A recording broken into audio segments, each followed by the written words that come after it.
Greetings, humans of the internet, and welcome once again to Bowtie Talks. I, of course, am your excellent host, Luke Johnson, coming to you as usual from my undisclosed location in Midwest USA with some more historical insights. And I hope you got your bib ready, because today I am going in, or should I say diving into the history of American barbecue. A subject which is near and dear to my heart. And I have learned that nothing unifies people quite like smoked meats. No man has ever started a war over a plate of ribs, or a nice pulled pork sandwich, or even a brisket sandwich for those of you who prefer beef. So I hope you're all ready, because I'm going in whole hog or none. I think I should begin by saying that indigenous peoples of the Americas have been cooking meat over a low flame for millennia. In fact, Christopher Columbus, encountered on the island that he named Hispaniola, had developed such a technique. Created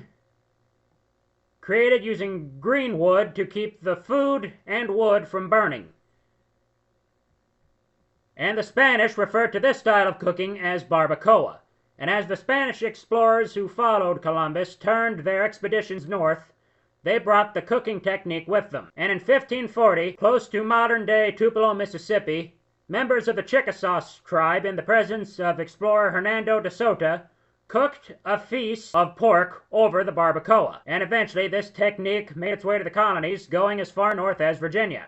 And during the colonial period, as more and more people from Europe were beginning to flock to the new colonies, we see a new breed of tastes developing for barbecue. For example, the technique of adding sauce to the meat as it cooks came from British colonists who incorporated the idea of basting to preserve the juices within the meat with the Caribbean smoking technique. And North Carolina's vinegar-based sauces are a remnant of the British's penchant for the tart sauce. And in South Carolina, which housed a large population of French and German immigrants, a mustard-based sauce was born, which again was a reflection of the immigrant population's traditional preferences, as mustard has been a fixture in both countries' cuisine. After all, the famous Dijon mustard of France, and the Germans' penchant for including sweet and spicy mustard on their favorite sausages. And during the 1700s, barbecue became a staple on Virginia plantations thanks to enslaved African Americans, and they associated with holidays and political gatherings. And in fact, the term pipmaster originally referred to an older enslaved cook who oversaw younger slaves in preparing the barbecue.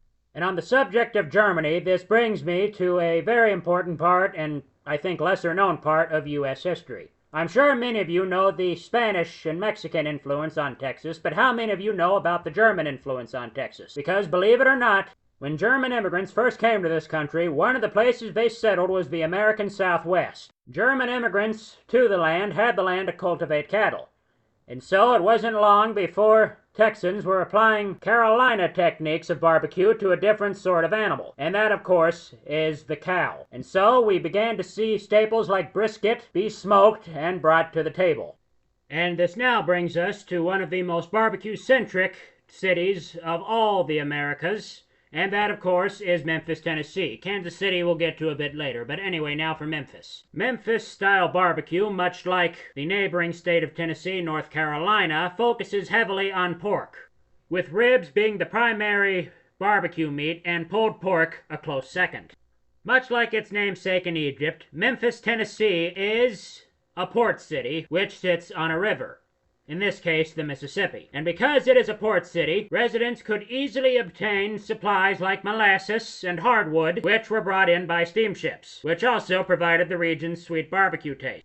And World War II saw a particularly big boom in the barbecue business in the city of Memphis, Tennessee, and little joints soon began popping up all over. And because the ingredients were less expensive, a great deal of this growth was in the lower income areas. And one such place was the Rendezvous Diner, opened in 1948 by a man named Charlie Virgos. When he discovered a coal chute in the basement, he turned it into a barbecue pit, and the business later turned into an exclusive barbecue restaurant. And in fact, it is still around today. And Memphis-style barbecue actually has a descendant, and that belongs to another city on a river, Kansas City, Missouri. And for that, I have to go forward a bit in time to the 1900s and discuss the life of a man named Henry Perry. He was an African-American born in Shelby County, okay, now I'm starting to sound like a Southerner. Shelby County, Tennessee, in 1874. And he learned how to barbecue when he was just 7. And by 15, He was a professional cook on a steamboat that traveled up and down the Mississippi River, taking him to cities like Chicago and Minneapolis, until 1908, when he finally settled down in Kansas City, Missouri. It had a thriving meatpacking industry and an abundance of hardwood trees, so the city was a perfect destination for an aspiring barbecue cook. And so in 1908, he began selling his barbecue from a stand, and later moved his operation to Kansas City's historic 18th and Vine neighborhood, where the liquor was free-flowing and jazz music was just beginning to emerge.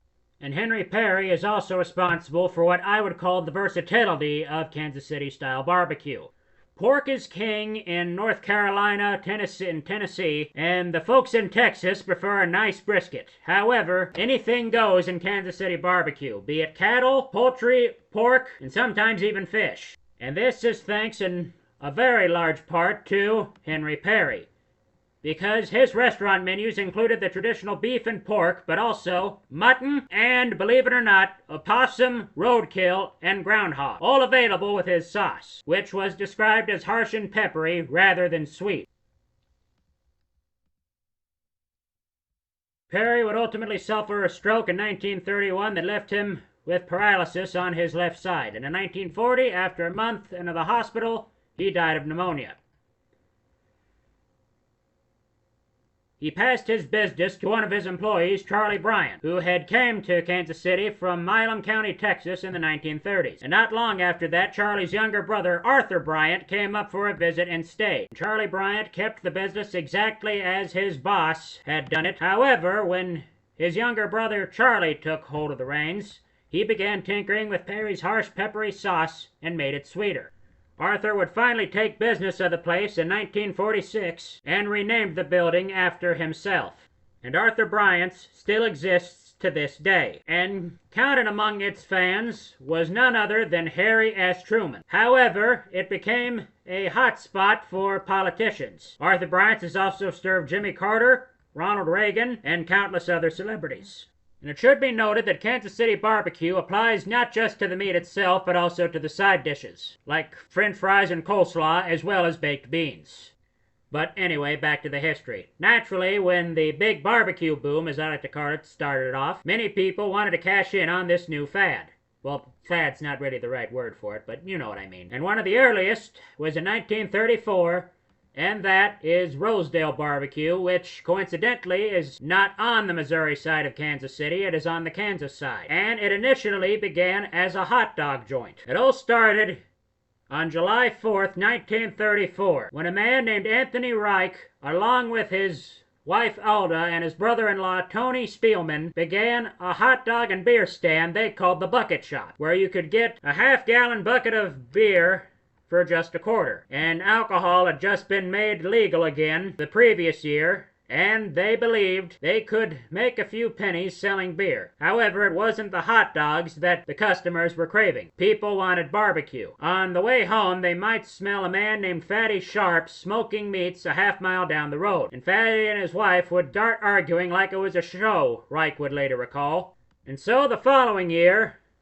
with $183 between them, the partners decided to start a new business roughly 100 feet from their beer stand. And they paid their first month's rent, bought a $20 occupation license, and their first 16-gallon keg of beer, nailed some tin siding on a 12 by 16 foot frame, moved in, and fired up their first barbecue pit. And during their first winter, they added sheets of plywood to the inside walls to help keep the customers warm at the 9-seat counter. And that barbecue stand stands to this day. It's a place where patrons collect their orders at the counter, take their food to one of the tables or booths, and dig in. And it should also be noted that Rosedale's is the oldest barbecue place in Kansas City, still ran by the same family. Also started in 1946 was Gates Barbecue. It happened when a man named Arthur Pinkard, who was another employee of Henry Perry, helped a man named George Gates launch the original Gates Barbecue in 1946. And there are now 6 locations throughout the region, that being the Midwest. And Gates Barbecue sauce happens to be a favorite of my father. Hey, Dad! Love you! I hope you listen to this. I know you. Who am I kidding? I know you will. But anyway, Gates is also famous for its ribs and its sauce. Also in Kansas City, you can find Joe's Kansas City Barbecue, which was originally called Oklahoma Joe's, but its name was changed. And it is also listed in Anthony Bourdain's 13 places you need to eat before you die. Excuse me, 13 places you need to eat at before you die. And this now gives me a chance to discuss why I think Kansas City became a perfect place for barbecue. It comes down to one word: stockyards. The Kansas City stockyards were first established in 1871, and they grew into one of the largest livestock markets in the country. And by 1923 alone, the stockyards handled 2.6 million cattle and 2.3 million hogs in a single year. And at their peak, the Kansas City stockyards crossed 200 acres and employed thousands of people. And rail lines brought the cattle from the Kansas Flint Hills, where herds grazed on tall grass prairies, hogs from the farms of Iowa, and livestock from the family ranches of Missouri and Nebraska. So with all that meat coming into the city, you had to find some way to cook it. And so Kansas City became Barbecue City, USA. And so what started in the South came to Kansas City and exploded. And to this day, you can find over 100 barbecue restaurants in Kansas City alone. And one of my personal favorite barbecue places is Hayward's Barbecue in Overland Park, Kansas, which is a suburb of Kansas City. And the most famous barbecue restaurants in Kansas City are Gates & Sons Barbecue, Kurt's Famous Meats, Jack Stack Barbecue, and BB's Lawnside Barbecue, and of course, Joe's Kansas City Barbecue, formerly Oklahoma Joe's. And with that, folks, I'm afraid I'm going to have to wrap up this episode. But I hope you've enjoyed our little trek through the history of American barbecue, and I hope that you also get yourself some barbecue sometime soon. And what have we learned today? Well, for one thing, I think we have learned that America is a melting pot. After all, just look at all the cultures that came together to create American barbecue. African Americans brought their knowledge of cooking in a pit. German and French immigrants brought mustard to help make barbecue sauce. People in the South brought molasses, and people in the Midwest brought pork and beef. And with that, I'm going to have to sign off now. Goodbye, God bless, and I hope you get yourself some barbecue.